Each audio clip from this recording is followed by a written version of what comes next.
Hi అండి. Hello అండి. ఈరోజైతే ఐదో రోజు అట్ల బతుకమ్మ అంటారు.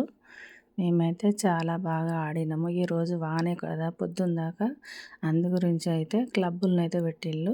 ఒక ఫంక్షన్ హాల్ లాగా ఉంటుంది, అలా పెట్టిళ్ళు. అలా పెట్టిళ్ళు, లేకుంటే బయటనే పెడతారు. చూడండి బాగా ఆడుతున్నాం మేము. ఇలా ఎల్లో కలర్ చీరలు, కాకపోతే మాత్రం నేను ఎల్లో కలర్ అయితే కట్టుకోలేదు, వేరేది కట్టుకున్నా. ఎందుకంటే నాకు తెలియలేదు, నేను అనుకోకుండా పోయింది. అందు గురించి అయితే వేరే కట్టుకున్నా. చూడండి క్లబ్లో ఎంత బాగా ఆడుతున్నారో చూడండి.